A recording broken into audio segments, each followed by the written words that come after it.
साहब की एक साखी के आधार पर कि मानुष तेरा गुण बड़ा, मानस न आवे काज, हाड़ न होते आभरण तो च न बाजन बाज। जितने भी मानवेतर प्राणी हैं वो जीते जी हमारे तो काम आते ही हैं, बनने पर भी उसके शरीर के सभी अंग काम में आ जाते हैं।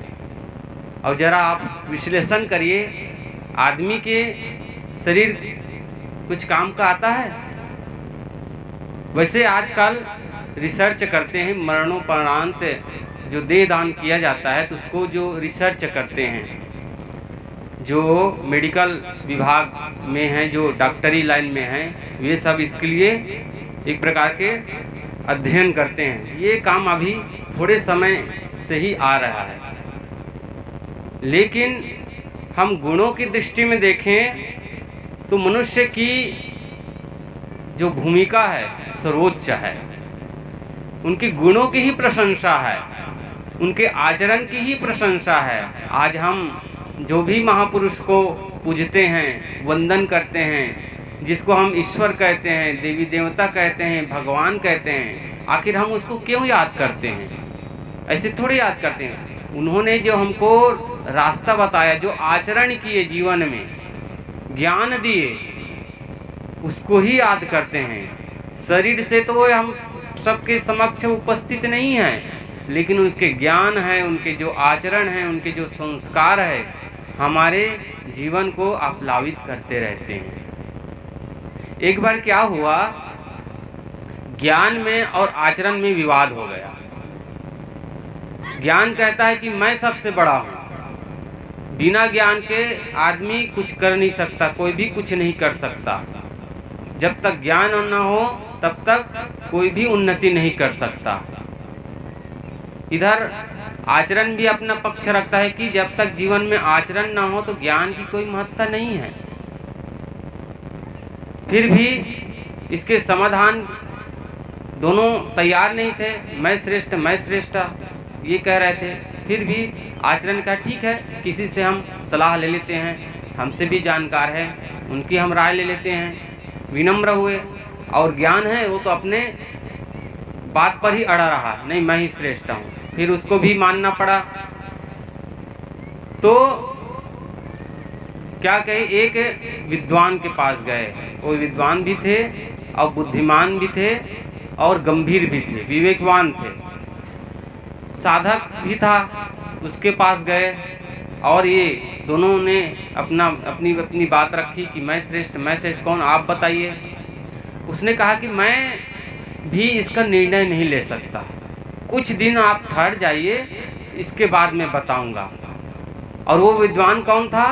वह जो राजा का खास आदमी था, उसका मित्र भी था और उसके सलाहकार था। राजा जो भी निर्णय लेते थे, जो भी काम करते थे, तो उनके सलाह के बगैर कुछ काम नहीं करते थे। तो उसके मन में भी हुआ, आखिर राजा मुझे इतना रिस्पेक्ट क्यों देते हैं, इतना सम्मान क्यों देते हैं? क्या मैं बहुत पढ़ा लिखा हूँ या मुझ में बहुत ज्ञान है, मेरी विद्वता के कारण देते हैं कि इसका और कोई वजह है? तो उन्होंने उसकी निरीक्षण करना चाहा। तो उसके लिए एक नियम था, राजा के द्वारा आज्ञा निकली हुई थी कि ये जो मेरे मित्र हैं, विद्वान हैं, मेरे सलाहकार है, ये भी जहाँ भी आए जाए इसके लिए बेरोक टोक कोई रोका ना जाए। वो कहीं भी जा सकता था, राजमहल में भी जा सकता, कहीं भी जा सकता, तो उसके लिए कोई पाबंदी नहीं थी। और लोगों के लिए पाबंदी थी, जो सरकारी कर्मचारी थे, सिपाही थे, उसके लिए इंक्वायरी करते थे, चेक करते थे आप किस काम से जा रहे हैं। लेकिन जब वो जाते थे, वो सब उसको रास्ता दे देते थे और सलाम करते थे, नमस्कार करते थे, क्योंकि राजा भी उसका रिस्पेक्ट करता था। तो एक रोज क्या हुआ, चलो इसके लिए परीक्षा कर ली जाए। उनके मन में हुआ कि ज्ञान बड़ा है कि आचरण बड़ा है। और विद्वान ने क्या किया, गए और जिस राजमहल में, सभा भवन में जब जाते थे, उसके पहले ही कोषागार पड़ता था, मतलब खजाना घर पड़ता था। तो उसके सिपाही तैनात थे, कर्मचारी तैनात थे। ये जब गए जाने लगे तो सब इसको नमस्कार किए और जाने दिए। और चलते चलते क्या किया, अपना हाथ डाला खजाने पर और वहाँ से एक मुट्ठी निकाल लिए मुद्रा और रख दिया अपनी झोली में। सिपाही भी देख रहे थे, कर्मचारी भी देख रहे थे, अधिकारी भी देख रहे थे, लेकिन कुछ कहे नहीं क्योंकि राजा की आज्ञा थी। और राजा से शिकायत करके फिर वे अपनी मुसीबत क्यों मोल ले, वो चुप रहे। अच्छा तो नहीं लगा, मन में उन लोगों को मन में हुआ कि भाई ये बहुत बड़े विद्वान हैं, इसके पास धन की भी कमी नहीं है, फिर इसको उठाने की क्या जरूरत। मन में तो उसके प्रश्न बहुत उठा, लेकिन राजा के सामने जा कर के कहने की हिम्मत नहीं हुई। ऐसे ही एक दिन हुआ, 2 दिन हुआ, 3 दिन हुआ, और निरंतर जो मुद्राएं जो ले रहे थे जो विद्वान, वो बढ़ता गया। अंत में कर्मचारी जो अधिकारी, बड़े अधिकारी थे, उससे रहा नहीं गया। उसको अपने कर्तव्य का बोध हुआ, चाहे कुछ भी हो, मेरी ड्यूटी है धन की सुरक्षा करना।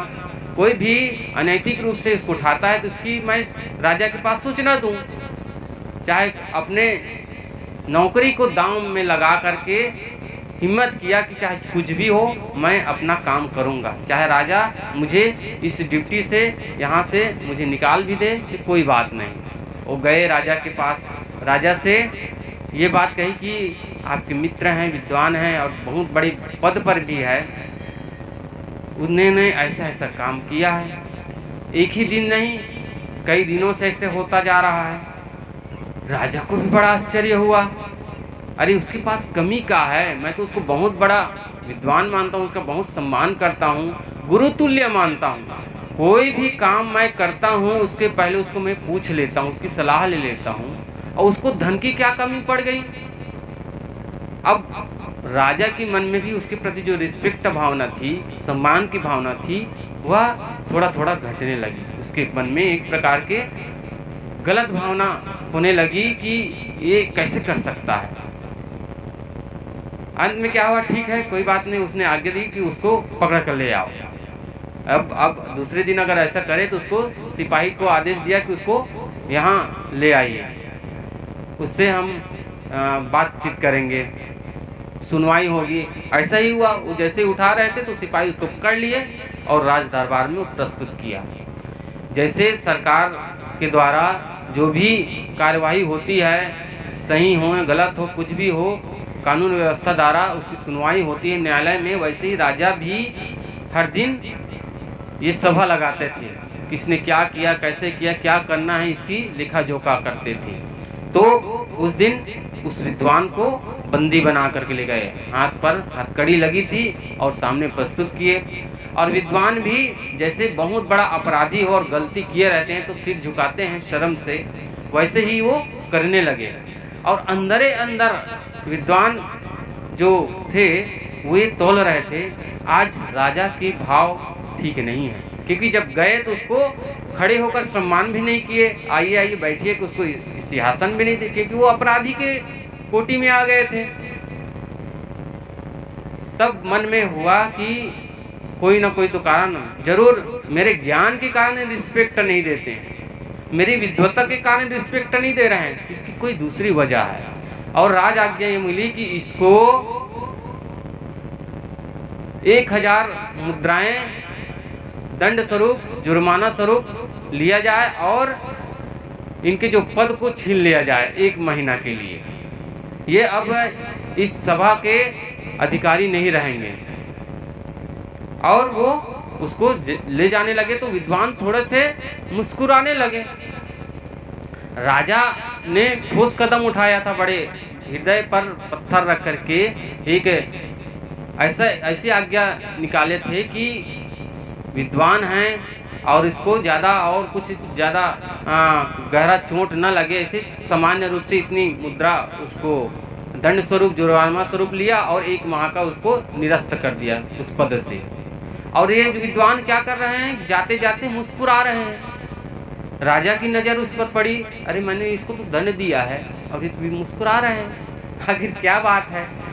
उनसे रहा नहीं गया। राजा ने कहा कि मैंने तो आपको दंड दिया है और 1 माह के लिए आपको बर्खास्त भी कर दिया है, आप मुस्कुरा रहे हैं और इतनी बड़ी गलती करके कि आप शर्मिंदगी नहीं हो रही है। उसने कहा कि मैं जानना चाह रहा था, मैंने जानबूझकर ऐसा नहीं किया है। मेरे पास एक मसला आया था, एक समस्या आई थी कि ज्ञान बड़ा है कि आचरण बड़ा है, और मैं ज्ञान और आचरण में कौन श्रेष्ठ है इसकी मैं जान नहीं पाया था, अनुभव नहीं किया था। अब अनुभव कर रहा हूँ ज्ञान और आचरण से आचरण श्रेष्ठ होता है। ज्ञान तो सबके पास होता है ना। छोटे से छोटे आदमी, कम जानने वाली, अशिक्षित आदमी, कम पढ़ा लिखा हो, उसके पास भी ज्ञान है, लेकिन उसका सम्मान क्यों नहीं किया जाता है? क्योंकि उसमें आचरण नहीं है, करनी नहीं है।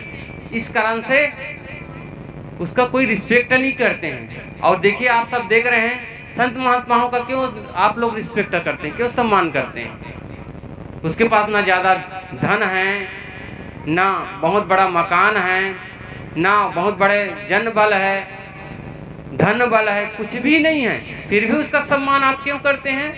इसलिए करते हैं कि उसमें आचरण है। आचरण के कारण ही, गुण के कारण ही आज सारा समाज उसको सम्मान देता है। दुर्व्यसन से दुर्व्यसन और दुर्गुणी आदमी भी सज्जनों की संगत उसको देख करके उसको नमस्कार करता है। कोई घोर अनैतिक आदमी हो, रास्ते रास्ते जा रहे हो, उसको लोग देखेंगे तो उसका नमस्कार नहीं करेंगे, उससे मुंह मोड़ लेते हैं और ऐसा भी प्रयास करते हैं कि वो जिस रास्ते से आ रहे हैं तो उस रास्ते से बगल हो जाते हैं। लेकिन जो सज्जन व्यक्ति होते हैं, आचरण से संपन्न व्यक्ति होते हैं, चाहे परिवार में हो, चाहे समाज में हो, चाहे राष्ट्र में हो, उसका सब सम्मान करते हैं। क्यों? क्योंकि गुणों की प्रशंसा होती है। इसलिए सद्गुरु हम सबको यही एक सीख दिए गए। हम संत जी से सुन रहे थे कि मानुष तेरा गुण बड़ा, मान सुना आवे काज, हाड़ न होते आवरण, त्वचा न बाजन बाज। इसलिए हे मनुष्य, तुम अपने गुणों के कारण ही प्रसिद्ध हो, तुम्हारी विशेषता है। अगर गुण न हो तो परिवार के लोग भी तुम्हें पूछते नहीं हैं। मान लीजिए परिवार में 2 भाई है, तो 2 भाई है तो माता पिता के लिए दोनों समान होते हैं, दोनों को एक परवरिश देते हैं, एक समान रखते हैं। लेकिन कभी कभी अंतर भी हो जाता है। कभी माता पिता बड़े लड़के को ज़्यादा श्रेय देते हैं, छोटे को नहीं देना चाहते हैं। क्यों? क्योंकि उनके रहने से या कोई भी क्रियाकलाप से कुछ तो अंतर होगा।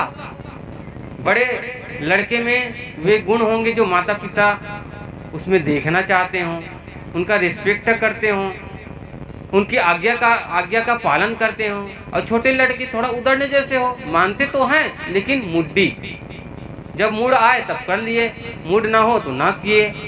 तो एक ही माता पिता में जन्मे बच्चों में भी ऐसा अंतर होता है। लोग उसको अलग अलग रूप में रिस्पेक्ट देते हैं, सम्मान देते हैं। क्यों? गुणों के कारण देते हैं। तो दुर्गुणी होते हैं उसको कोई पसंद नहीं करते हैं। एक शराबी आदमी भी अपने आने वाली पीढ़ी को शराब पिलाना नहीं चाहते हैं। वे शराब के बगैर तो रह नहीं सकते। उनसे कहा जाए कि भैया शराब तो शरीर के लिए और परिवार के लिए और समाज के लिए हानिप्रद है, इसको छोड़ दो। तो जवाब क्या आता है? मैं शराब नहीं छोड़ सकता, ये मेरी जिंदगी बन गई है। यहाँ तक कह देते हैं कि मुझे चाहे भोजन ना मिले लेकिन ये तो जरूरी है, ये जरूरी है, ये मानते हैं। लेकिन वही आदमी से पूछा जाए, भैया ये आप जरूरी मान रहे, महत्वपूर्ण मान रहे हैं, तो क्या आप अपने बच्चों को पिलाना चाहेंगे? आप अपनी श्रीमती को पिलाना चाहोगे? बच्चे भी अगर, श्रीमती भी अगर पीना चाहें तो उसके लिए वो क्रोधित हो जाएंगे, गुस्सा हो जाएंगे। क्यों? क्योंकि वो अंदर से समझ रहा है कि गलत है, लेकिन अपनी आदतवश स्वभाववश उसमें पड़ा हुआ है। तो सभी लोग जानते हैं ज्ञान की बातें, लेकिन जब तक जीवन में आचरण न हो तब तक कोई उसका सम्मान नहीं करता। इसलिए सद्गुरु संत हम सबको यही सीख देते हैं कि हे मनुष्य, तुम्हारे गुणों की ही प्रशंसा है, गुण को आप विकसित करिए। हमारे जीवन में गुण भी है और दुर्गुण भी है। हम किसको ज़्यादा उभार करते हैं, किसका ज़्यादा प्रयोग करते हैं? हम सबका अनुभव है, हम दुर्गुणों का ही ज़्यादा इस्तेमाल करते हैं, है ना। किसी ने कुछ कह दिया तो फट से हम क्रोधित हो गए। उसी समय हमारे सामने ये ऑप्शन होता है, ये विकल्प होता है कि किसी ने कुछ कह दिया, कटु वचन कह दिया, तो हमारे पास दो ही विकल्प होता है, या तो उसके प्रति हम क्रोधित हो जाएं या तो उसको क्षमा दान दे दें, क्षमा कर दें। हम उस पर हम विचार करते ही नहीं हैं, एनालिसिस करते नहीं हैं, खोज करते नहीं हैं कि किसी ने मुझे कटु कहा तो इसका कारण क्या है। हो सकता है कि मेरी कुछ गलती के कारण कहा हो, या हो सकता है उसकी गलत फहमी हो। दोनों कारणों से उससे हम क्रोधित होने का हमारा कोई अधिकार नहीं है, लेकिन हमारा ऑप्शन क्या होता है? भट से हम क्रोधित हो जाते हैं, अनाप्शन आप कह देते हैं। किसी ने एक गाली दी, हमने उलट करके 10 गाली सुना दिए। तो जो हमारा जो व्यवहार है सुधरने के नाम से बिगड़ जाता है, सुधरता नहीं है, बिगड़ते जाता है। अगर हम उसी समय उसको क्षमा दान कर दें, क्षमा कर दें, या हमारी गलती हम उसको क्षमा मांग लें, तो वहीं झगड़ा समाप्त हो जाता है। लेकिन हम सब में इतना अहम भरा हुआ है, इतने दोष दुर्गुण भरा हुआ है, इतना भरा हुआ है कि हम उसको क्षमा को और सद्गुणों का विकास करना नहीं चाहते हैं। इसलिए सद्गुरु संत हम सबको यही सीख दे देते हैं कि जीवन में गुणों की ही प्रशंसा है, गुणों को ही विकसित करें, और ये गुण को विकसित करने का एक ही माध्यम है, सत्संग है, सेवा है, भक्ति है। हम इसका आचरण करें और अपने जीवन को सुखी और संपन्न बनाएं।